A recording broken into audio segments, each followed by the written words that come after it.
Hello and welcome to Talking Dogs. And on Monday, of course, it's Talking Derby time. We have 25 opening round heats of the Boylesports Irish Derby to reflect on. We won't be going through each and every one of them. I can promise you that. Myself and Kevin have already done that in depth. Those videos are up online via the GRI YouTube page I'm sure there are links via various social channels, but myself and KH are back here today to discuss, an overall view of the Derby, perhaps look ahead to the second round heats and, the real talking points, what impressed us, what caught our eye behind. And of course, we are joined, as always, by the Drakester, Barry Drake, down from Youghal.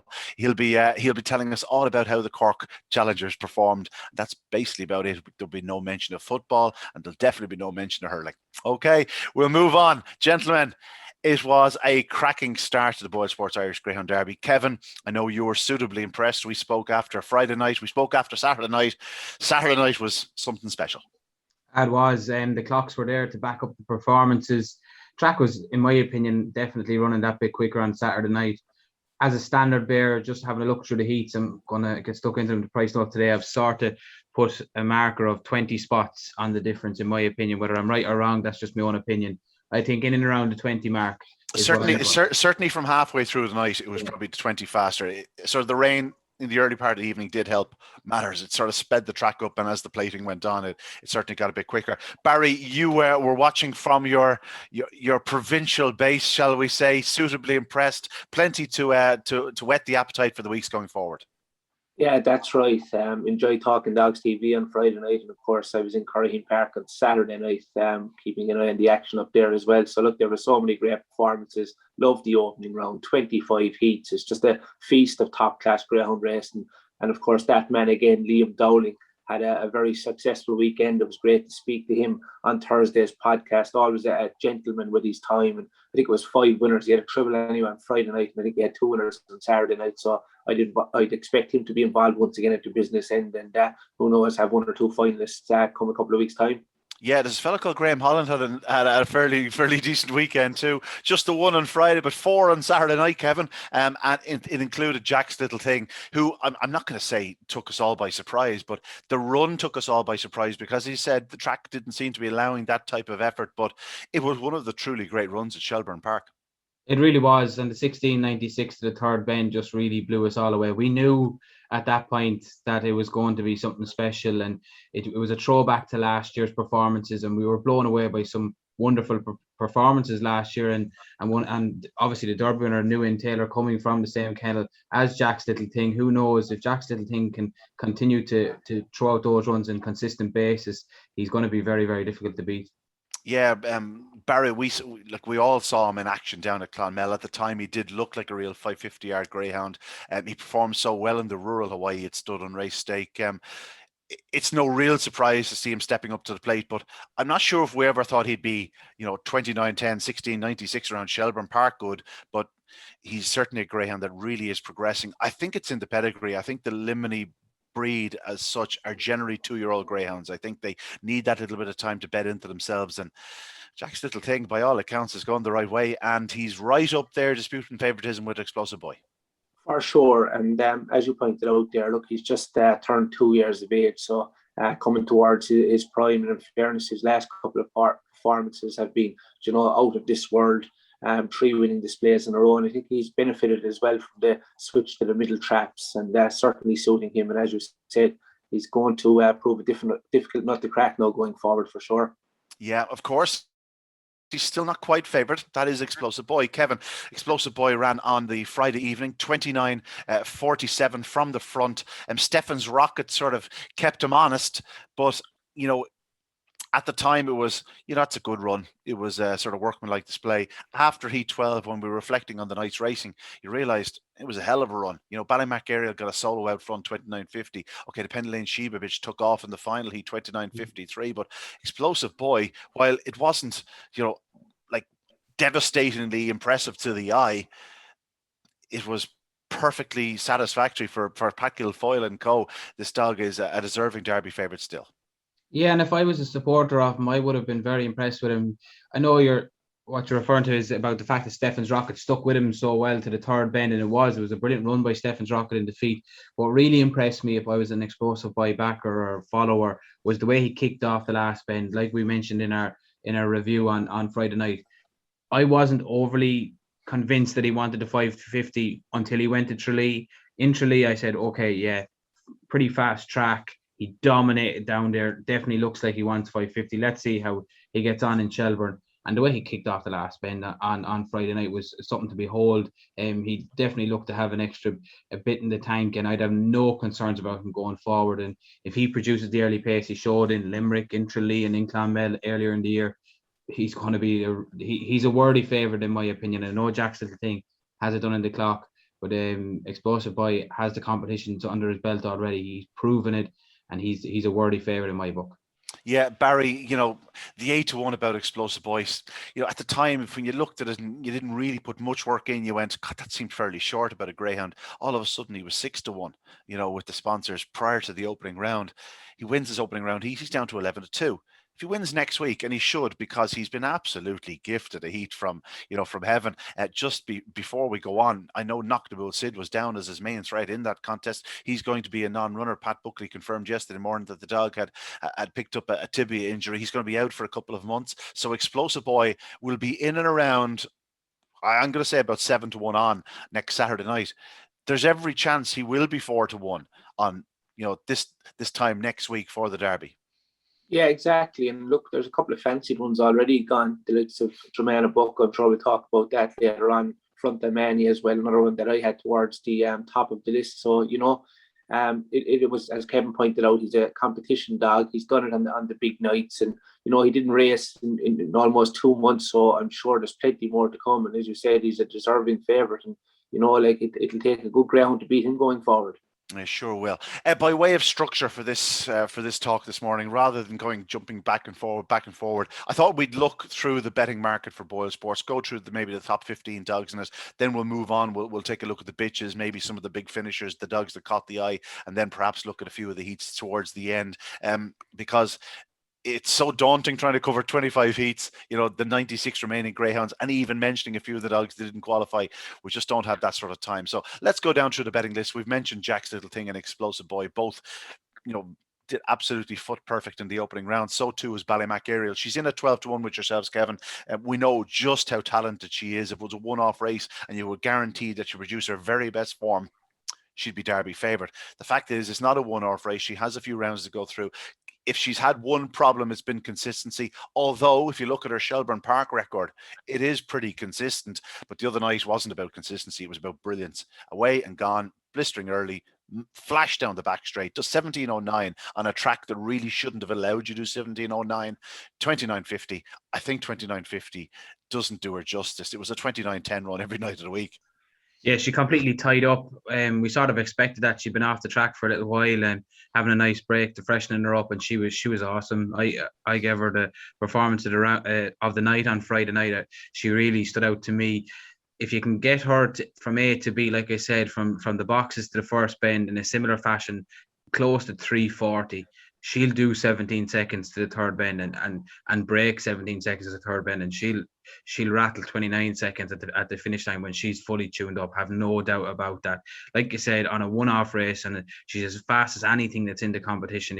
If you have Explosive Boy, if you have Jack's Little Thing, you're looking at the betting and you're almost double the price to your nearest competitor like Ariel at 12s. However, when you look at that list, you still fear her, and you still fear a couple below her, but her in particular, because on her day she can beat any greyhound alive. Yeah, it was a very taking display, Barry. Obviously she'll have tougher tests ahead, but if you were a Ballymac Ariel backer at decent enough prices, and there are plenty of people out there at decent enough prices, because when she was doing her flashy runs, people would have been nibbling away, with 6 or 8 months to go to the Derby. Boyle Sports were entitled to go at a decent price about her, and here we are. She's now a 12-1 chance, third in the Derby. You'd be pretty happy with your vouchers. Yeah, definitely. Look, it was one of those great performances over the course of the weekend. We all know it wasn't a 29.50 winning performance, because obviously the track was on the slower side. It was stunning to watch, and when she's in full flight, I think there's not many better than her. Always a joy to watch, and that was really a stunning display, and hopefully she'll be involved in the business end of the competition. Yeah, Liam Dowling obviously has her in great nick. The few weeks off after the Champion 550 really standing to her. And Mr. Dowling has another runner at 16-1, just behind Ballymac Ariel. Ballymac Wild, you might have heard of him. Promising young pup, Kev. I think he's a bit of a future. I think he might make a final or two. What do you think? When he was a young pup, I completely underestimated him. So I don't want to go back to his puppy days in Tralee when Shane was telling me he thought he was the real deal, and I didn't think he had enough early pace. So, yeah, I hold my hands up with this one. But yeah, look. I said to you the other night, like, you don't even like calling him a warrior and no. Do you know what he is? He's a member of Mensa. He's an absolute genius of a greyhound. He's like Mystic Meg. He just sees the future. He sees where dogs are going to be, and he avoids them. He skips. He is that little turn of pace. He's just there's a touch of Westmeath Hawks late show about him. Very intelligent, and when the gaps arrive, he has the pace to go. Yeah, and he really is an incredible greyhound, and we run our superlatives for him, and we keep labeling him with the same stuff because he keeps turning up in all these big competitions and in the latter stages, and by the time you get to the final, you've used up your warrior, you've used up all of the other ones. So look, he's a wonderful greyhound to watch. He's a wonderful greyhound to own, I'd say, and train, and look, for the benefit of the Boylesports Irish Greyhound Derby, you want him to stay in, because every week he stays in, you know that there's a storyline with him, and like you said, his intelligence is next level stuff. It's almost like having a jockey on board. The way he sees the gaps, he takes advantage of them, and like I said, the smallest gap will appear, and he won't think twice about taking opportunity. Yeah, Barry, I've seen some jockeys that wouldn't find those gaps that Ballymac Wild does, to be honest. He's just, he's a superstar. Yeah, exactly. And he was very popular, no doubt, in the anti-post market. I think he was 33-1 prior to the competition. So he's a greyhound that's half the price. I know Liam and Shane, they had a slight concern with him earlier in the week. They were working on something, but he turned up in top class form and at the weekend, and 29.66, more to come for sure. And I could see him making the final, and if that's the case, what a story that would be. Absolutely, we're looking at his clocks, Kevin. It was third bend home where he really made up his time, but we know he's generally going to sit fairly handy. He's not going to be one of these dogs that's going to find himself in fifth or sixth, but again, like, we're going to speak of dogs like the Beach Avenue stories, Peewee, later on the evening, but Ballymac Wild will probably be sitting just in front of them, and I suppose that's why he just keeps on qualifying, because he has that little bit of early speed. Obviously, we've spoken about his track craft, but it's his strength as well. It's just, it's there for all to see. He's won a Shelbourne 600. He's been to 2 Derby finals. He's been to numerous other finals. He's won a Juvenile Classic as well. It's just, I suppose he is what you'd call a competition dog, but I mean, in terms of the mold of a greyhound you want to go through competitions. Yeah, he's got it all. He starts, like, if you go back to early on in his career, after Tralee, he started showing real good early pace. Like his first Derby campaign in Shelbourne, like he was showing some real good early pace in that too. So he's got that early. He's got enough early to put himself in good position most nights. He's got the track craft that we've spoken about, and like you said, from halfway, if you're 3 or 4 lengths behind him, you're not going to get by him. You're not passing him. So he was strong enough to win the 600. Like he's got it all. He's an all-rounder, and he's a joy to just sit back, relax, and enjoy, because with the newer guns coming up and the exciting prospects like your explosive boys, Billy's, Divas, these sort of younger greyhounds with all their careers ahead of them, it just goes to show you when you see the likes of Ballymac Wild that the old guard just aren't ready to hand it over just yet, and I'm sure they'll go down swinging. Yeah, I was just thinking he's actually not all that old, of course. Like he's July 18, so like he's just gone the 3 years of age. At a time he probably should be at the peak of his powers. We'll move on. Jacob, or beg your pardon, at 20-1, we have to start with the man down in Youghal, Broadstrand Ryan, the Cork representative. His performance nearly got lost the other evening because we were all talking about the machine, but Broadstrand Ryan was exactly what he's been in Shelbourne Park. Fast starter, gets to the fence, and is near on impossible to pass once he doesn't do something stupid at that third bend. He even did give away a little bit of ground at the third bend the other evening, but he's so strong, Barry. This is a dog who, in his early career, looked like he would be absolutely tailor-made for 600 yards, but he just has that trapping ability and early speed now to go up with the best 525-yard dogs and stay 600 yards. Yeah, well, I have to admit, I lost a few quid in this race now at the weekend. I thought he was going to be vulnerable, to be honest. What I had seen in previous outings hadn't really impressed me. As you said, when he started blowing three, we were all watching him coming off the final bend where he was absolutely powering up the home straight. I think he was Derby favourite actually for a while.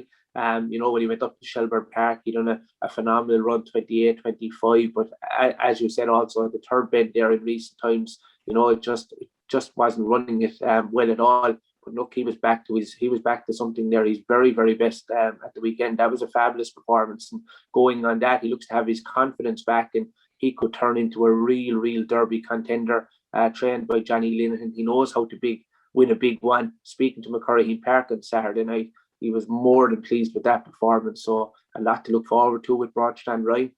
Yeah, he also has the right men owning him, because they're the luckiest syndicate I've ever come across. They've never had one that didn't have a bit of luck, and when I say a bit of luck, that didn't have too much bad luck is what I'm going to say about them. Kevin, Broadstrand Ryan, there's clearly nothing physically wrong with him, just that third bend. It's a bit of a mental block, but I suppose the more runs he gets at it, the more likely he is to just start shooting it. Yeah, and he was much sweeter now than he had been in previous runs the other night. I thought he wasn't as fluent off the last bend. I think he just maybe lost the yard just straightening himself up. But like, the machine was flying. There's no question about that. And we know how strong the machine is. And the machine would have ran through the line. Broadstrand Ryan, that gap stopped closing off the last bend. Now look, the machine probably had an easy 2 weeks after the final of the Champion Stakes, first running back, and done a lot of running to get to where he got to. So maybe that was a bit of it too. But I think this dog would have no problem seeing the likes of a 600-yard trip out, no problem whatsoever. So if he keeps starting the way he started the other night, and look, if he runs the third bend a little bit sweeter, he's a player, because he's got that little bit of good early, good middle pace, and good stamina. So definitely not one to be frowned upon.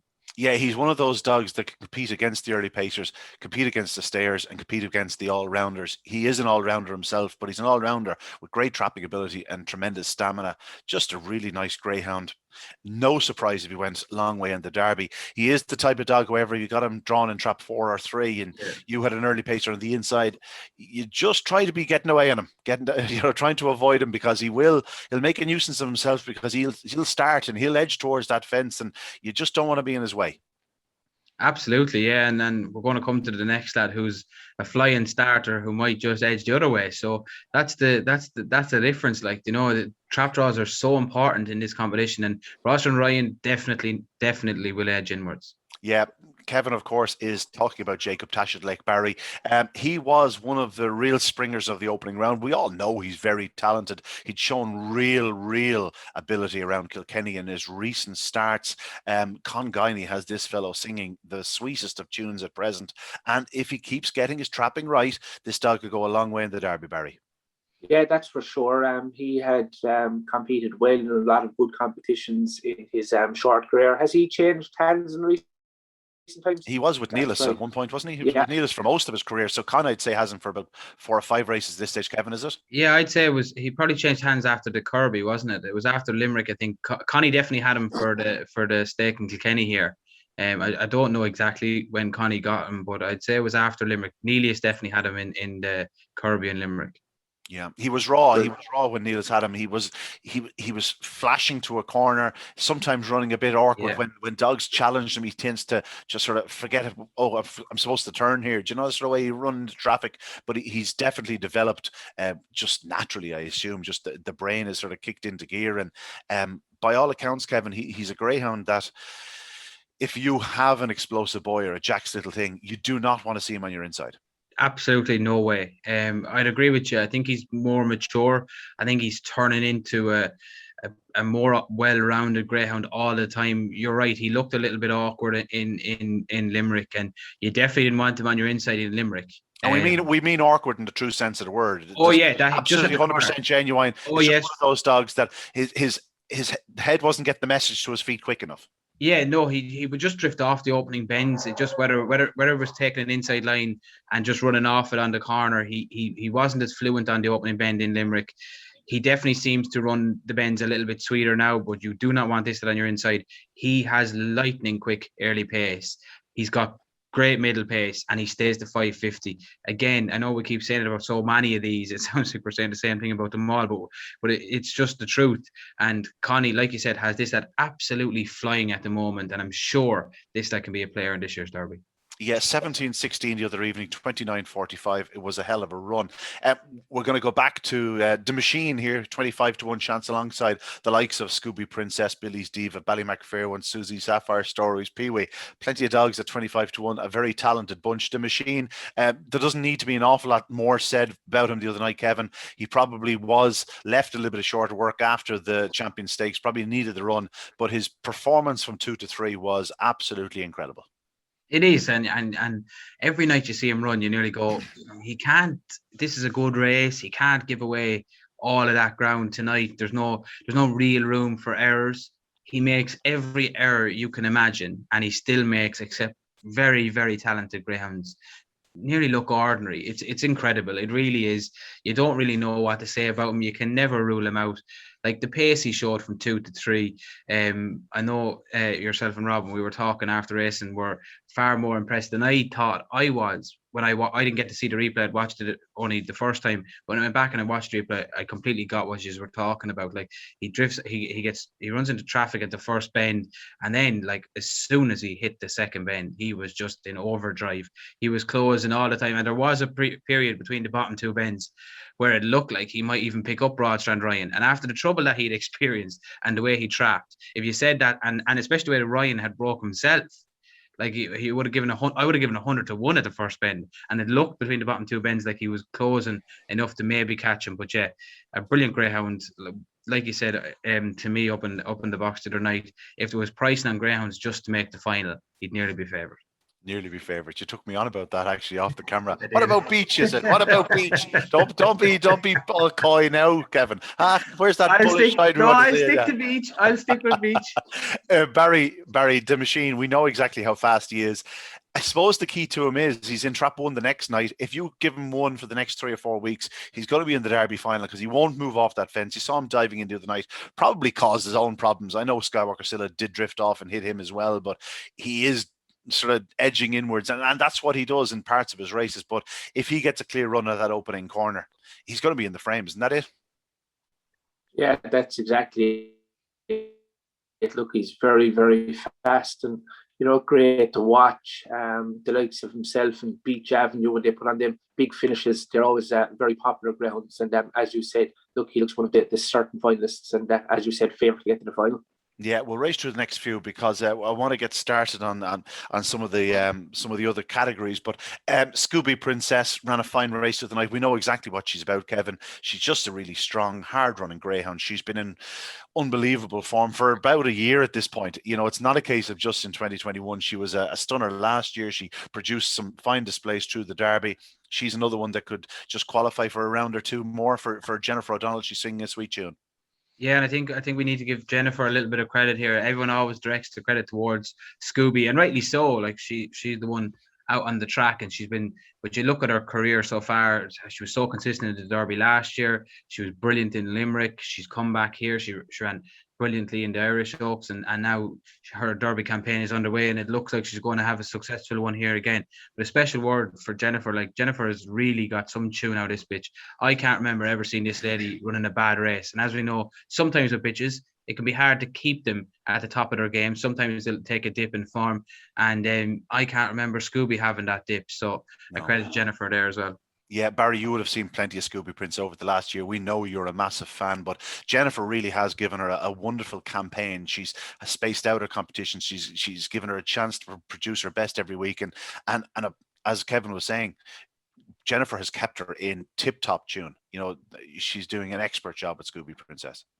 She sure is, yeah, doing a fantastic job. And as you said, well campaigned as well. She's taken in some of them great opportunities against her own sex, and she's wrapped up with all the big competitions as well. She's ultra consistent, and she's 16 wins now, and she could go a long way in the competition. I'm sure she'll improve from that run again on Saturday night. So her second run back after a short layoff. So more to come, no doubt. Yeah, no doubt. Billy's Diva, we've spoken about her, Kevin. I don't think she's quite firing like she was at the start of the year. I know she ran well in the Shelley Fennelly, but at the start of the year, during the early rounds of the Easter Cup, she looked like she was nearly the fastest in training. She doesn't quite look like that at the moment. That may well come back, though. You know yourself with these ladies, it just takes one little trigger, and all of a sudden she can run into form for 4 or 5 weeks, and who knows what the future holds, because we know exactly how talented she is. Yeah, I think they'll be hoping the Shelbourne will give her a little bit of a spark, but like she's had a lot of running. She's had a lot of running this year, and I wouldn't blame her. She's just a little bit tired. Like, what a successful campaign it's been for her. When they look back at the end of the year, I don't think they could have dreamed of having the year that they've had with her. Like, she's been unbelievable and unbelievably consistent, and she made the final, obviously winning the Shelley Fennelly. She was a finalist in the 600. She was a finalist in the Easter Cup. She's been awesome, and she doesn't know connections anything for end of the year. I think this will probably be maybe her last event for this year, but yeah, I think Shelbourne will have to bring back a bit of spark, because the bitch that was there in the Easter Cup is not the one that we're seeing just right at the moment. Yeah, she won the Shelley Fennelly very well, Barry, but by all accounts, the way she went round in front, she should be winning by more than a length and a half or 2.5 lengths. I know Amazing Alice is hugely talented, but she came from lengths and lengths behind her to get as close as she did. It's not quite Billy's deepest full running. Yeah, look, I think Kevin hit the nail on the head there. She's after a busy campaign. I was hoping that the switch back to Shelbourne Park would bring her back to her best form. But look, that wasn't the case. She's still in the competition. Who knows what's going to happen at the weekend, but we'll certainly have to improve to reach the business end of the competition. Yeah, 25-1. Ballymac Fair One and Susie Sapphire are next two dogs that I'm massive fans of. Ballymac Fair One, I thought he would strip a bit fresher than his two Shelbourne Park outings that race in the trial. He ran well the other night. He had to really dig in to hold off Priceless Jet, who ran a big race and defeat Kevin. Ballymac Fair One, though, he's only had the 11 starts. That's what we keep forgetting. He's beaten English Derby favourite. He's a player in this Derby. Yeah, I was just going to say it when you were coming to these 325-1 shots. So the ones we've left is Ballymac Fair One, Susie Sapphire, and Stories Peewee. I think if you haven't had a flutter yet and you're looking for looking to play a few, I don't think you could go too far wrong with 3 of those. I think they have all 3 of them represent value, and Fair One in particular, he's got that X factor that we know about. We saw it over in Toaster through the English Derby, how impressive he was for a young greyhound. Like, the lineup favoured in a Derby final with only a handful of races under your belt shows you the level of ability he has. However, what impressed me the other night was he took no prisoners on the opening bend. Although it was my own dog that was on the receiving end of it, a dog of Priceless Jet, who's a big dog. He's a big 7 to 9 pound weight dog looming up on the outside of you. Fair One just dropped the shoulder and away he went again, and he was taking a good racing line into the third bend as well, like as they'd say in the Formula One, parking it on the apex. So yeah, so he's for a lightly raced greyhound, he's not too wet behind the ears either. Yeah, he was 78 pounds the other evening. I suppose it's like the fella that's 5'11", bit like myself, and feels like he's 6'2". Barry, you are about 6'2", I'd say. Ballymac Fair One. He's just a really strong, hard-running greyhound. But like Kevin said, he's like a cornerback, or he's not afraid to use himself to get involved. Yeah, look, this was one of the races of the weekend for me. Obviously, I had supported Priceless Jet in the market, so I thought the race was over, maybe heading down the back straight, but the winner was so plucky, and obviously Priceless Jet just didn't do it right at the weekend. But 2 really, really talented greyhounds, and always love to see him in action. But if you're looking for maybe value at this stage after round number 1, I think Ballymac Fair One would be the one that would stand out at 25-1. I think he's kind of still unexposed. We haven't seen a whole pile of him on these shores. Obviously, we were familiar with him in Toaster, but I just think there's a lot more to come from this ground. And at 25-1, I definitely wouldn't put anyone off backing him if they already have backed him at this stage. Yeah, Shane Dowling's tweet, track must be flying, Kevin, when I said about Ballymac Fair One doing the clock in his debut. It's standing up well. We won't mention that. We won't mention the cute Kerry Hoare. He's only short of saying, yeah, the track must have been flying. If you want to see myself and Kevin absolutely glowing about a greyhound, just look back at our review on Susie Sapphire. We'll briefly mention it again, Kevin. She runs the first 2 bends like she's in Scale Electrics. She is electric around the bends. She's also electric into the corner, and she stayed right to the winning line. I think Mr. McKenna, he sent me a message yesterday morning of her in the jacuzzi. She certainly deserved it. I think he's happy with his night's work with Susie Sapphire. Ah, definitely. He'd have to be. She was impressive in her run prior to the Derby. It just showed. It gave anyone that was a believer in her that little bit of confidence that she'd get to 550. But the other night was literally something sensational. Just for bend running alone. Just literally, if you haven't seen it yet, go back and watch her. Like it's incredible to watch. She never misses a beat. She actually accelerates on the bend, like which is just. I haven't seen that, especially for a tight railer. Whatever if she was taking a wider line, a wider course where the camber is probably helping her a little bit, but to be stuck to the fence, accelerating at that power, brilliant to watch. Yeah, Barry, you have an athletics background. It's like a really good 200-meter runner. They do seem to accelerate on the corner, power into that home straight. This was what Susie Sapphire did. Very hard to believe she's only November. Yeah, I think we should rephrase that. I had an athletics background, and that's certainly well gone at this stage. Now you just have dodgy knees. Is that it? I don't know. I've something dodgy in here. But yeah, Susie Sapphire. I think Gordon McKenna, did I hear him saying in an interview that she probably shouldn't be in the Derby? She definitely should be in it. She's absolutely fantastic. And, in fairness, I think most expected her to get the job done on the weekend, but it was just the manner of which she done it in. Was so impressive, and she's another one that you could see going a long way in the competition. Yeah, she's a sweet mover. Stories Peewee is the last of the 25 to 1 chances. We'll glance through then a few of the 33 to 1s and 40s before we go on. Stories Peewee was bought for less than €1,800 in the sales, Kevin, by Pat Loughlin. Since was sold to Gavin O'Mahony. Gavin O'Mahony is probably the best money he ever spent. This greyhound is absolutely taking off. He was all about big finishes. He's like the next Beach Avenue, De Machine. He's in that ilk. All of a sudden, 2 or 3 weeks in a row, he's gone up reasonably well. The other night, he showed a lot more than just pace and power. He showed balance. He showed determination. He showed intelligence. How he stayed on his feet at that opening corner was pretty remarkable. But then to get up and win, and not even just get up to win, from the second bend, even though Deadly Destroyer is probably fractionally in front of him, he always looked like the winner because we know exactly how fast he is from halfway. Oh yeah, look, he's a super greyhound. I've been a massive admirer of this lad for a while now, since the champion 550. He blew me away with some of his finishes in there. But like you made reference to, I thought at that during that champion 550, I thought he was absolutely paceless to the corner. He looked so pedestrian. Now maybe it was just the caliber of early pace he was running against, but he really looked very, very sluggish to the bend. He's improved that significantly since. And the other night, like the bump he took, we can't be underestimated. Like it really would have knocked the stuffing out of him, and for him to still be able to pick himself up and come home at that rattle. And it's not like he's winning in 30 seconds. Like he's still posting real good times. This dog is a massive player. Don't be surprised if this is in the semi-final or final. Yeah, Barry, Stories Peewee, you've been following obviously the sales in Cork in recent times very successfully. Kilkenny sales have been a tremendous success. Thurles sales have been a tremendous success. This is another advertisement for the sales, not bought for big money, but he's absolutely flying.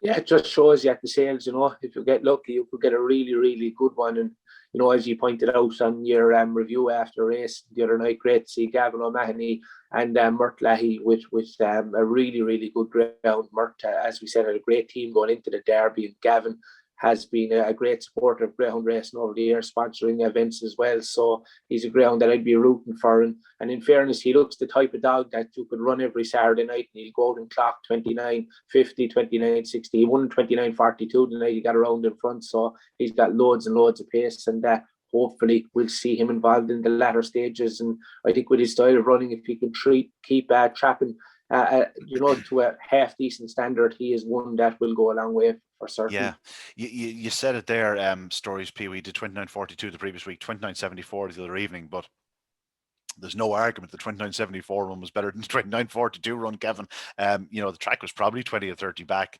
He loses those lengths on the corner, didn't get a clearest of runs, and still gets up to win. Yeah, really, really good story. And I love his name. I'm just disappointed I call him the Peewee rather than just Here Comes Peewee. But you never know. I might be doing that in September 18th. We'll go through the 33 to 1 chances quite quickly, and then we'll move on to the categories.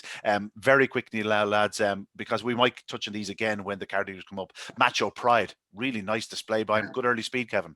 Yeah, cracking early speed, moved off slightly and moved off a little bit on the way home. I'm sure he'll come on with the more experience he gets around Shelbourne Park. He can only improve. Showed a lovely touch of early pace. A dog I didn't know a whole lot about before the Derby started. One definitely that I want to take note of this week again. Yeah, Barry, you were suitably impressed by Macho Pride. Good early speed, moved off, but he's in 4 the next night. Wouldn't be a concern. Yeah, exactly. Look, another fantastic performance, and a son of good news who is producing just top class greyhounds all the time as well. So really likable display. Price's Jet and Great Name That come next, Kevin. 2 very strong run greyhounds. You know plenty about both, of course. Price's Jet being your own Corn Cullen winner, also the former 500-meter record in Toaster, just goes to show his range. A very satisfactory run the other night. I suppose the boss is delighted. Yeah, he's absolutely over the moon with him. He couldn't have been happier with him, and that's been honest now. I had an easy time of it before the Derby started.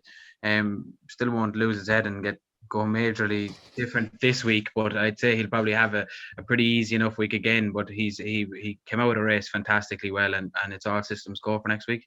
Great Name That, Barry. I said the other night, his biggest problem is just passing greyhounds, and it's not that he's awkward or something. He just doesn't see the traffic coming in front of him, and he doesn't take evasive action. But as the racing gets more competitive, it actually will suit him. The better the dogs he's taking on, the better his chance, I seem to think. Yeah, look, I thought he was one of the bets of the weekend. We spoke about it last week. I think it returned 13-8, which I thought was pretty nice. But in terms of Great Name That, yeah, look, he's just a ground that often finds that bit of trouble. But nearly fell over watching that race the other night. He found all sorts of trouble and still got up. But look, if he does things right, he's as fast as any greyhound in the competition. Yeah, if he gets the message, the stat nav working, he'll be in the latter stages. Ballymac Beanie, Noctable Sid, and Sport Swords Maestro are the next 3. Noctable Sid, as we said, is a non-runner, unfortunately, but he will be back, thankfully. Ballymac Beanie, an Oaks winner in the past in 2020. What a star she has been for Declan Byrne, Ciara Varika, and of course the Dobbs brothers. Ballymac Beanie, Barry, you're more than familiar with this lady. You've spoken to Alan Dobbs. I thought it was a good run the other night. I don't think she took her flyer. She found a little bit of traffic. It probably affected the clock. Better to come from her. I don't think the 550 is a problem. She really kicks off that final corner. She sure does. And in fairness, look, she was drawn for a very big run at the weekend, and I'm sure the lads got great satisfaction out of winning that. And who knows, they could be dreaming of Derby glory now. But look, there's still a lot of running left to be done. But Declan Byrne has certainly done a fine job with her, and he's a very talented trainer, like so many in the country. Yeah, when we look through the list of 33-1, there's some fast greyhounds there. Kevin Swords Maestro, a dog who looked a real star earlier in his career, had sort of missed those few months in the middle. I don't mean missed them in terms of he wasn't on the track. He was on the track, he just wasn't producing the big runs. But big run at Shelbourne in March showed what he can do. That was his first win. His second win came the other night. It was the win of a greyhound that could go a long way in this derby. Seems to be a case of the penny dropping. He's one of those liminies. As I said earlier on, I think they're 2-year-old greyhounds. I think we're now going to see this fellow progressing going forward. It'll all depend on his run style, Ian, for me. If he can keep up starting like he did the other night, I think that was the best performance of his career to date. By some way, just because of the way he exploded into the corner. I want to see him do that again. If he can produce that on a consistent basis, this could be a real superstar. This could be a dog that his price will look silly next week. If he repeats it, he has to find that consistency at the boxes for me. Yeah, there wasn't that between himself and Jack's Little Thing in the unraced earlier in the year, and here he is 33-1, and Jack's Little Thing is a 6-1 chance. There's definitely a bit of juice in that price. Oh, without question. If he can keep just trapping like that, 33-1 will look a very silly price in a week or two's time. 2 dogs we're more than familiar with, Skywalker Barry and All About Ted, come next. Barry, I'll let you talk about Skywalker Barry. He didn't quite produce the goods the other night. He was third early, stayed third. Just probably not firing at his very best at present. He's going to need to very soon, or else he'll be making an early exit. Yeah, I think that's fair to say. Look, as I said, he looked previously, he looked at one of the leading fancies for outright glory a couple of months ago, but look, it hasn't happened since, and that looked like a good opportunity to win at the weekend, and he disappointed once more, but hopefully we'll see him back to his very best form soon. All About Ted will improve with the run, Kevin. There's no question about that. We know how talented he is. Peter Cronin will be having this fellow primed for action in the coming weeks. Yeah, you'd imagine so, and he's got that early pace as well. And the difference about him compared to pretty much all of the dogs we've talked about, all the early pacers we've looked over earlier, is he's an early pacer, but he's a wide seed, and you see it at the second round draw, and it really struck me in the second round draw the other night how little inside seed or wide seeds and even middles there is left. You know, if a couple of wides or a couple of middles go out again the next night, we're going to get to the third round in particular, and maybe in the quarterfinals where you've got a wide seed and 5 insides now, and then you've got the likes of Deerjet Sydney, Broadstrand Ryan. You put them dogs in 4 or 5, and things get a little bit trickier then all of a sudden. So all about Ted. Bit of juice in that price too if Peter can get him back to his very, very best, because he's a fast starter, good early, and he's a wide seed who comes in. So he could take advantage of a couple of draws in the next few weeks. Next couple, Ballymac Merlin and Skywalker Silla. I'm going to skip over them largely. I think Ballymac Merlin was a bit, he ran okay the other night, but he was basically left standing by Jacob Tashadeleg. Skywalker Silla, she conceded the goods of 5 or 6 lengths down the back straight to the machine. She's going to need to improve considerably. Romeo Magico is 33-1. There's plenty of juice in that price, Kevin. This dog showed devastating early speed yet again. He really is developing into a proper greyhound. It's just that last 50 yards where he's vulnerable.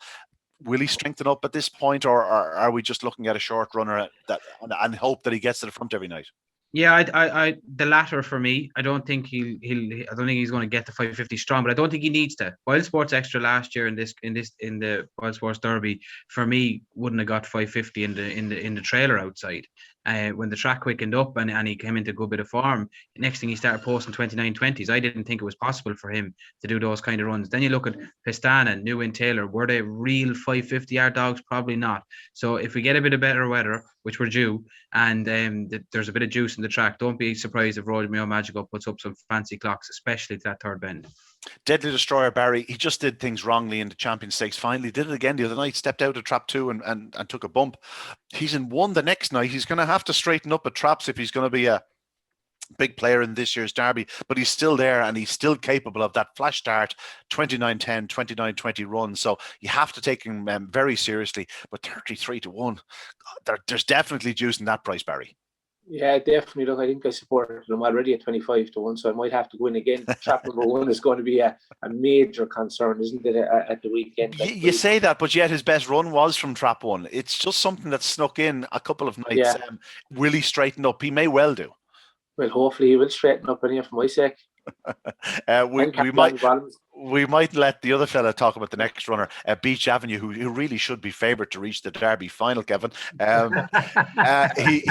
He wouldn't have had an awful lot of done since his last run. You could probably tell that from him. Better to come from this lad. We know he's going to take racing in his stride. Yeah, he will, and he's in great form. Another one. He came out with a run, not a bother on him. I was when I watched back on, especially on the Saturday night heats, I was really delighted with his run. Like we talked about Romeo Magico and the level of ability he has. Like to be finishing, what's he probably beating at the winning line? Maybe 2 lengths or length and a half on the line, and like I thought in real time watching it, it was probably as bad a start as he's ever met in Shelbourne, and I was right at 358 or 356 is what Beach did the other night. Like that's just horrendously bad. To take the bump he took and still only be beaten that much, I was over the moon with him and look forward to him going forward. Yeah, indeed. We'll start looking through a couple of the categories, maybe take a look at 1 or 2 of the heats. And I do have to mention this Irish Sprint Cup final at Dundalk on Sunday night. I was lucky enough to be there. I saw a sensational display by Good Cody. We'll talk about him in a few minutes.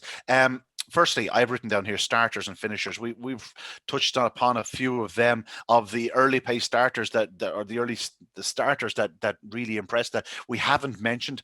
Just looking at those at 40-1, 50-1. Ballymac Ariel ran very well the other night, Kevin. We know she's very capable of going well. We're going to put down Stefan's Rocket as a starter because the early speed he showed behind Explosive Boy was there for all to see. It was a fine run from him. If he continues to trap, that's his problem. If he continues to trap, he's just one that could run well. 50-1 looks big. Angry Dad, we didn't mention, was beaten the other night, sort of left a yard or 2 at boxes, was showing good early speed, got to the front, but couldn't get around the corner. Any of those, Barry, that caught your eye? Is there any other early pace starters that we have to mention now?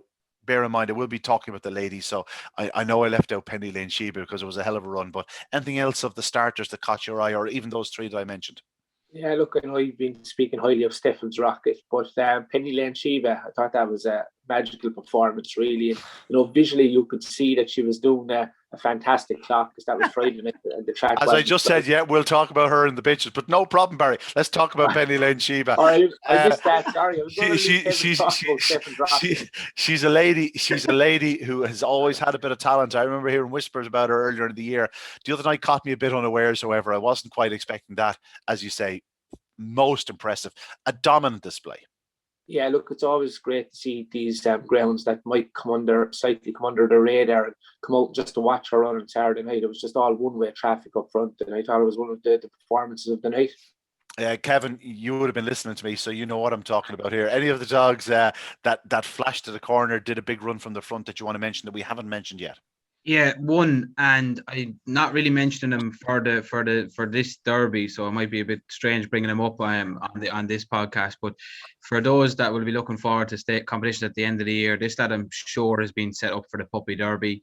Now, look, if he stays in the Irish Derby, he won't get to line up in it, but it is definitely Grange UMac. I think this dog, coming from Kilkenny, has got real good early pace and real explosion to the third bend. He was caught late coming home the other night, but I think he should get stronger, and I think Packle File more than likely has one eye on the Puppy Derby campaign for this lad. So if you're looking for one in the Puppy Derby, don't be surprised to see that lad go a long, long way. The fact that he came in as a reserve tells a story in itself, Kevin. Obviously, Pat had decided probably not to run him, and then saw his previous run and went, do you know what, if you're stuck, run him. We'll get another run or two into him. I think it was more inexperienced than anything else around the last two bends. He sort of just drifted around a bit and did something previous in his previous start, but recovered. But he didn't completely capitulate up the home straight. I wouldn't dismiss him winning a round of this yet.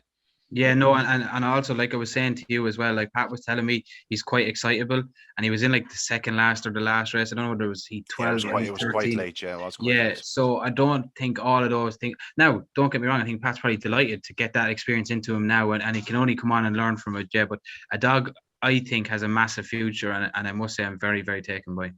A couple of early paces that we must mention. They really did set a strong gallop. They were picked up, but I thought both Droopy's Good and Deadly Samurai, Barry, you'd be more than familiar with Deadly Samurai.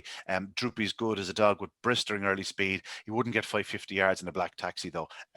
It's definitely a case of crying for oxygen from that third bend home. He actually stayed it better than I thought he would, but that might not be the case in the weeks going forward. He's in trap 5 the next night, so if he doesn't hit the front, it's a case of day to Droopy's Good. But there's definitely competitions to be targeted with those two.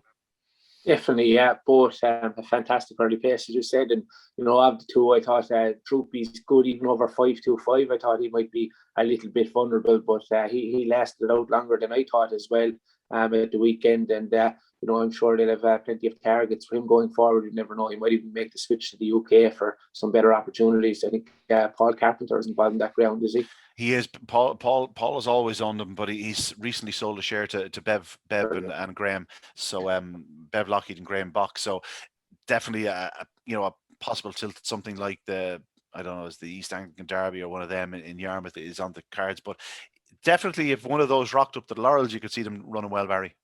Yeah, that's it. And hopefully we'll have good Cody at the laurels as well. That really would be a sight to see, wouldn't it? Yeah, you might have a Puppy Derby to contend with there, Barry. I don't know if they'll clash or whether they'll run into the laurels. I know where I'll be going with them if I own them. He'd be staying in Puppy company. What about you, Kevin? Oh yeah, definitely. And if he was here, he'd definitely be in the Puppy Derby. We got the amount of times I've heard lads running against your age class. That's what your dad would do with you. He kept you in your age class for as long as he could. What went wrong? Gentlemen, was there any real eye catchers you want to mention? Kevin, anything that caught your eye that we haven't mentioned, or perhaps that we have mentioned you want to go into further?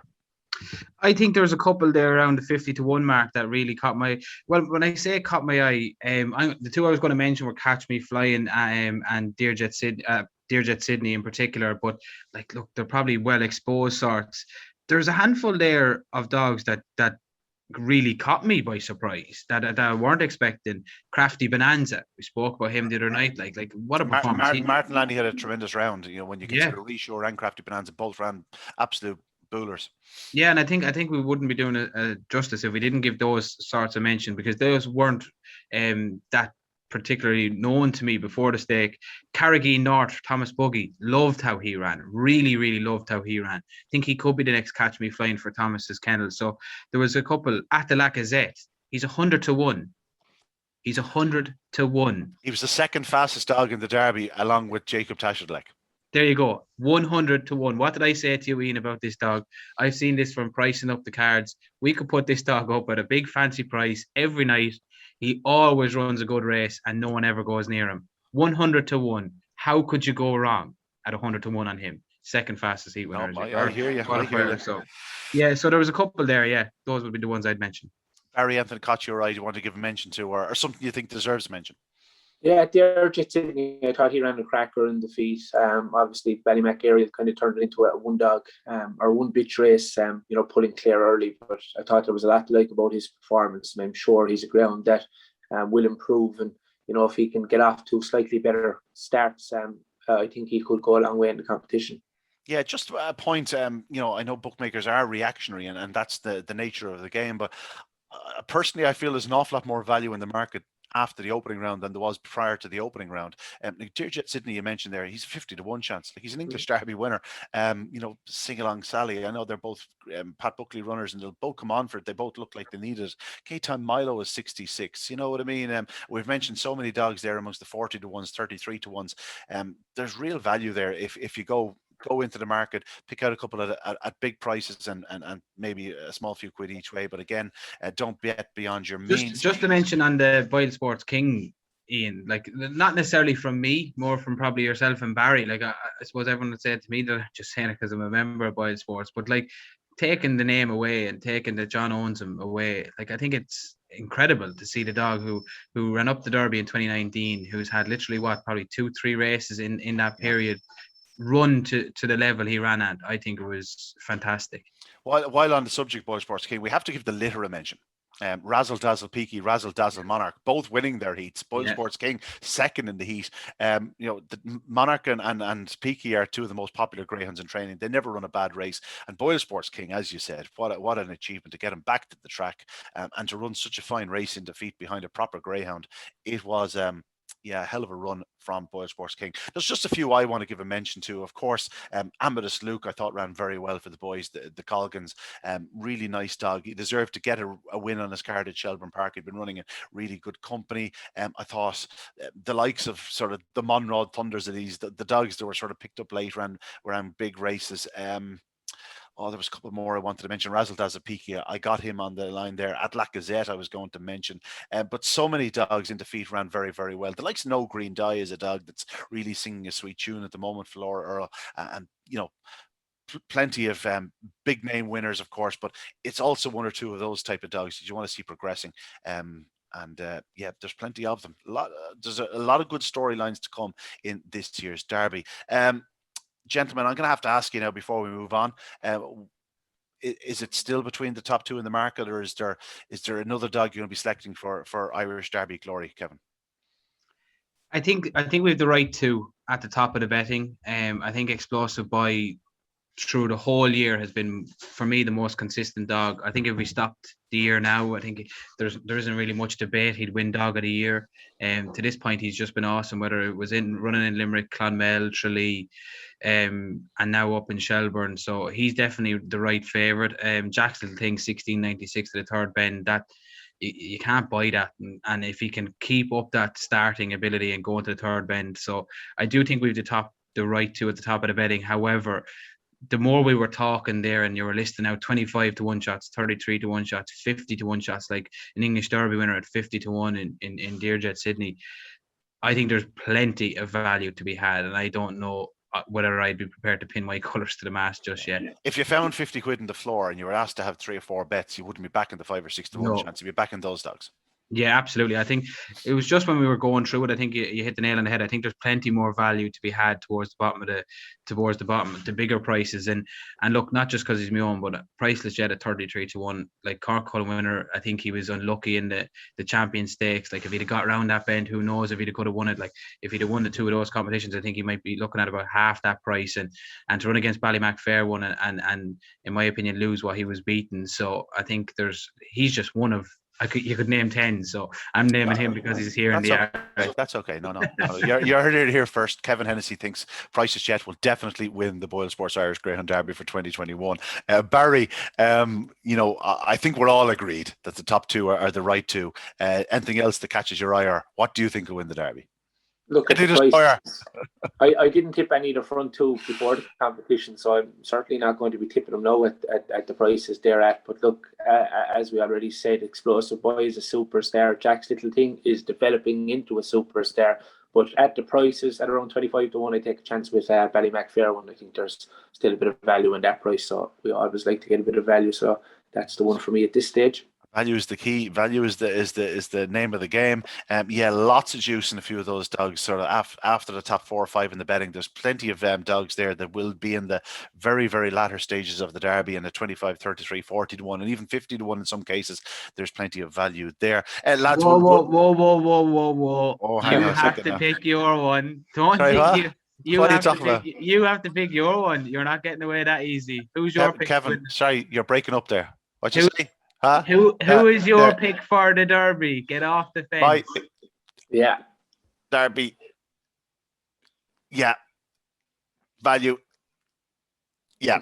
Anyway, we move on to No. Come on. You want me to do it again? I want you to pick one. I'm making you pick one. You're making me pick one. I'm looking down to the list here. I hadn't even thought about it. What can I say? Listen, I'm on the machine. Antipost, my only antipost selection, because I think he'll be in the Derby final. Yes, listen, that's half the battle. I'll go with the machine.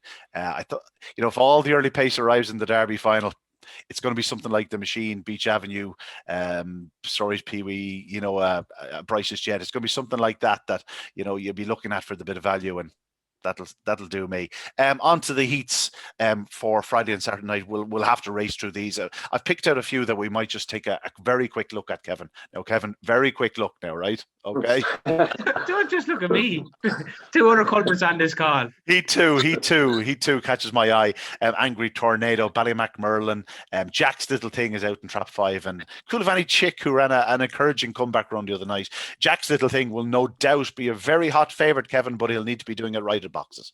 Yeah, look, there doesn't seem to be much early pace directly inside him. Definitely not great early pace outside him. He looks almost nailed on here, doesn't he? Angry Tornado, you'd love to see him come away and take a step forward back to where he was running a toaster to give him a real good battle. But for me, you're going to be very short looking at Jack's Little Thing on Friday night.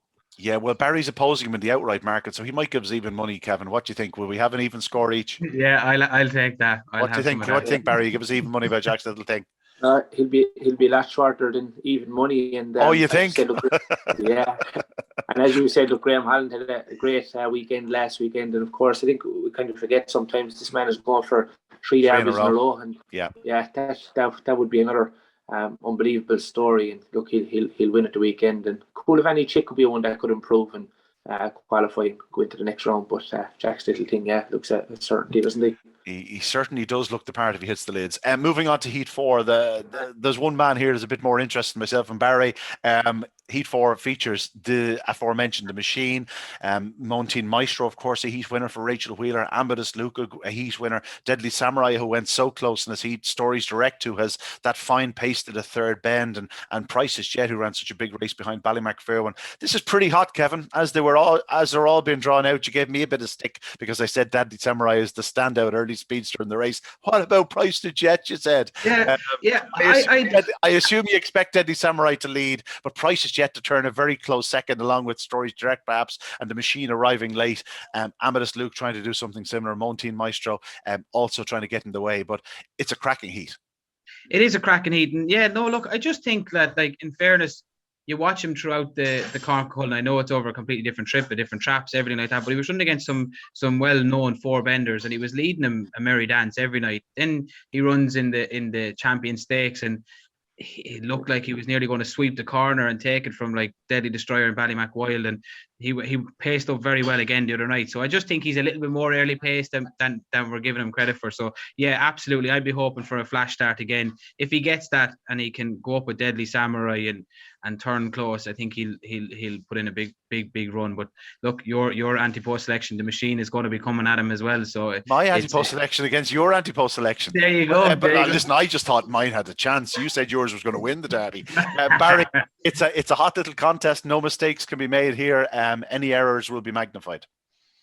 That's exactly it. Look, it's definitely going to be one of the races of the weekend for sure. In the second round, and there's a good chance we're going to lose. A tracker that probably had high hopes of going to the final. So look, all eyes will be on it. I'm not going to trying to predict the winner of this one yet. And yeah, we'll wait and see. But Deadly Samurai could possibly lead early, so it'll be interesting to see what will happen. And hopefully, with the three quickest dogs will go through. The likes of Priceless Jet is so talented, and it was great to see Paul Hennessy, involved in the latter end of competitions. Always gives a great interview. He was blowing Curraheen Park on Saturday night, Battle Cry winning the opening round heat of the Greyhound and Petrol Day 1 stake, which is always a fabulous competition. So great to see Paul in Cork on Saturday night.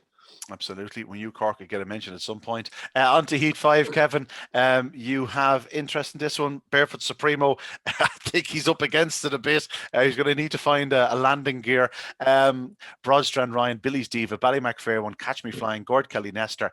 Not bad opposition. At least one big name has gone out here. Yeah, definitely. It's going to be a baptism of fire for Supremo, all right. But look, it's a cracking race. Broadstrand Ryan flying up the inside. A question: can Billy's Diva get back to her best? Fair One going the right way. I'm going to give a special mention to Catch Me Flying. I think he'll represent value in this race. I think he ran better than his line of form suggests last week. I think with a better start, which he's capable of, not asking for a miracle there. I think a better start, I think he can run a big race. So I think Fair One moving in at the corner, Broadstrand Ryan, a big dog with the inside line, they could come together. Don't be surprised if Catch Me Flying runs a big race. Yeah, Gord Kelly Nestor ran a fine race the other night behind Ballymac Beanie. He must be a joy to own. He's won nearly €17,000 in prize money. Andrew Murray has him singing a sweet tune throughout his career, but it's a red hot contest. Barry, difficult to pick a winner there. You've mentioned Ballymac Fair One is the outright value, but if you were to back him at 25-1, you're going to need him to hit the lids. Yeah, without a doubt, because Broadstrand Ryan looks drawn to perfection in trap number 1, and I'm sure the Johnny Linhan trained runner will have plenty of supporters. Look, it's another fabulous contest. Can't wait to see that as well at the weekend. We'll keep it nice and short. Heat 6 features Ballymac Wild, Derby's Delight, Scooby Princess, and even Tip Top Taylor ran such a big race the other night. Even Drubby's Wyatt, he has his draw on Trap 1. It's just not quite as straightforward for the big guns here. Ballymac Wild will probably start favourite, but Scooby Princess and Derby's Delight will both be finishing with a wet sail. Tip Top Taylor can do it both ways. Just an intriguing little heat, Kevin, but your choice would be Ballymac Wild, I'd suggest. Yeah, it would be. I'm glad to see Wyatt get an inside draw. He's much like you said. His last 2 races, he's been drawn out in 4. He's done well to qualify last week and run well in behind Night Tornado previously. But yeah, Ballymac Wild for me. I think Scooby's probably better drawn in 4 as well. So I think everything in this race has got a good draw. And Tip Top Taylor for Paul Ryan. I'd love to see her run a big race. Real lack of outstanding early pace in this. So if something takes a flyer, it could cause an upset too. And that could be Tip Top Taylor. She's capable of a fast start. Heat 10 is one of the heats of the entire round. We'll lead with you again, Kevin, if you don't mind, because you have Beach Avenue in Trap 6, but he's taking on English Derby winner Dearjet Sydney, Skywalker Barry, the Juvenile Derby winner, Select Stakes winner Penny Lane Sheba, one of the stars of the opening round. Droopy's Yes, a bright prospect who's going places, and certainly we haven't seen the very best of him yet. Romeo Magico, stunning early speed, and Beach Avenue. Beach Avenue will probably be suited by this contest because there's a lot of early speed. They can't all set the pace. He'll be hunting him in behind and picking up the pieces. Yeah, and I think they might all edge inwards as well. I'm looking at Skywalker Barry, Penny Lane Sheba, even Romeo Magico from 5. I think might take a step to the left. So I could see Beach with plenty of room on the outside. And I think the key to the race will nearly be Dearjet Sydney. If he can get back and doing his 340s and go up on the inside, he won't give an inch. He's been around the block and up and down it and everything. So I thought he ran better than the line of form again suggests in the opening round. I think Pat will be delighted with him, especially after the unfortunate news on knocking about Sid. I think Pat will be really looking to Dearjet Sydney to fly the flag for him going forward. So don't be surprised if he takes a step forward. Romeo Majiko looks like it probably could set the pace, and I'll be happy for Beach to, fingers crossed, come high, wide and handsome, and I'll settle for third. Did you see it the same way, Barry? Well, I think if Sydney will break, yeah, he will win. And if he doesn't, Beach Avenue, like the makeup of the race, looks to suit Beach Avenue. Plenty of early pace, could come together. If that's the case, Beach Avenue could pick up the pieces there in the latter stages. Yeah, it's funny. Deirdre Sydney's a 50-1 chance. The others are most of them probably shorter, and yet Deirdre Sydney's the one with the draw, and he could easily be the winner on the night. On to he's 11. We're going to take a quick look at lads. Susie Sapphire in trap 2, Swords Maestro in 5, but add in the likes of Peewee in trap 1 and Burgess Pippa and Boylesports King. An intriguing contest, but I suppose we're all really looking forward to see Susie Sapphire and Swords Maestro back in action, Kevin. I am, and if I was to pin me colours to the mast, I'd go with Susie, just because I know she's more consistent at the boxes.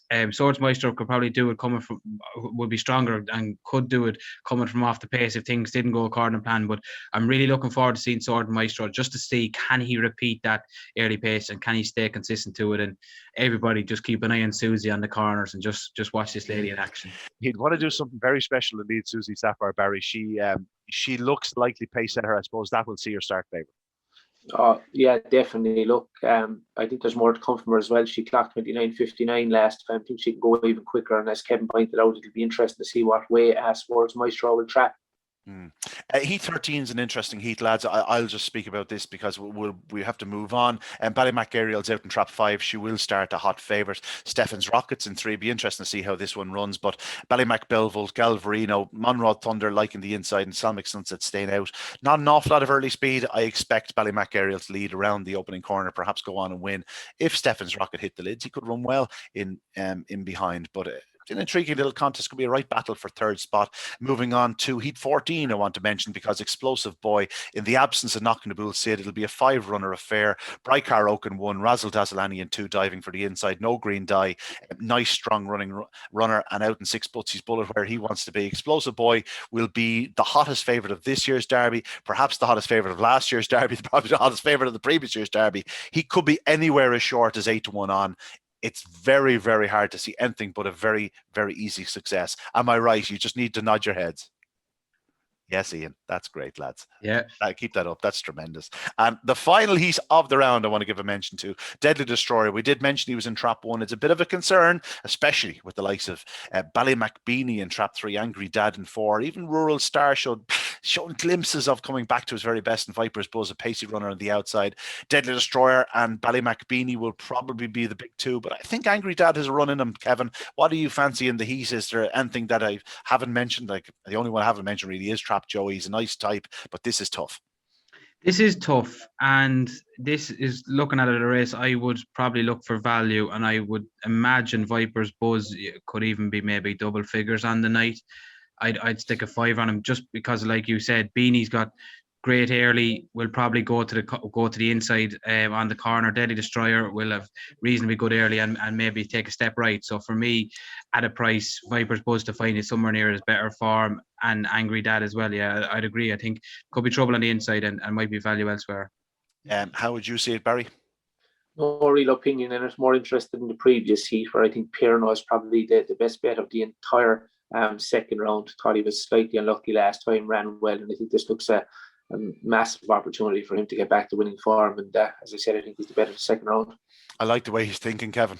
You know, forget this top of the big guns. I just need to find winners, lads. I just need to find winners. The problem is, Barry, you're telling the world. That's the problem. You should keep every now and again. Just keep one to yourself. You had a chance to miss that one out. You know, I thought you were fairly sweet, all right, in the dog there last weekend. You weren't giving too much away. It was in trap number 1. What was that one called again? Something Luke, was it? Amadeus Luke. Yeah. I thought he'd win, but I was worried about Amadeus or Deadly Samurai because of that blistering early speed. As it was, needed every inch at Amadeus Luke to get there. Cracking race. For what it's worth, lads, I think there's a real strong bet in the second round. I think Explosive Boy will win Okay. So double him up with Jack's little thing there. Listen, better interest rates than the bank. Gentlemen, before we finish, we have to mention Good Cody. Kevin, he looked a nice dog early in his career without being a superstar, but then he turned up at the Produce Stakes, and all of a sudden things started to click. Sensational through the early rounds of the Produce Stakes. I'm not sure what round it was, but his third bend split the night he did the huge run was world beating. It was unbelievable. He really took to Dundalk. But the other night, I said to someone prior to the race, I said I wouldn't be surprised if he did the clock. And he hit the lids. He didn't quite do the clock, but 2086 from the front. He's a special greyhound. The world really is his oyster. It'd be interesting to see if he does return to four bends now for the Juvenile Derby or indeed the Laurels. But you wouldn't mind him in your kennel. I'd love to have him in my kennel. I don't know where I think you summed it up fairly spot on, Ian. I saw this dog run in Tralee. Wasn't really blown away by him in Tralee, to be honest. Definitely didn't think he had 2086 early pace. Really didn't. I didn't see that at all. I didn't really know what he was in Tralee. I meant to look up the dam, but I know some of our progeny, and they're generally strong runners. And definite opinion, it doesn't scream like it doesn't scream like I'm going to win a national sprint. Blistering early pacer. Yeah, exactly. And watching him in Tralee in his early days, I didn't really know whether he had early or whether he was a staying type. I just didn't really get a handle for him. You're spot on. He turns up in Clonmel in the Produce Stakes, and there's one or two nights where you just go, wow. Like, you really do go, wow. For me, he was as good as anything in the Produce Stakes. That includes the winner, Explosive Boy, on that occasion. I think he got drawn poorly. I think it was at the semi-final or that. So, I'm glad he made amends. Brilliant for the Kendys, and they've had such a good run of dogs at the moment, and their breed is flying. And when that happens, you need to take advantage, and they did. A special mention for the runner-up, Drahan Jet. He's a pup that I saw running in Limerick during the Golden Muzzle down there. I saw him one or two nights, and he took my breath away. I'm not a big fan of sprinters. It's just we wouldn't be known for them here in the kennel at home. So, but he really took my breath away as a young dog. I think it was only a third or fourth race in Limerick, and I thought that he would go right to the top. And I think he's only an October pup himself or September pup himself. He's a pretty young greyhound. He's going to be a real force to be reckoned with in the sprinting game for years to come. But yeah, Good Cody, a very, very good winner of the Bar 1 sprint. Yeah, they have to make a choice between the Juvenile Derby and the Laurels. So you'd expect them to win the Juvenile Derby, Barry, wouldn't you? I'd win the Laurels, I think. Nailed on. Certainly great prize money below in Cork. But look, there's not much left to add there.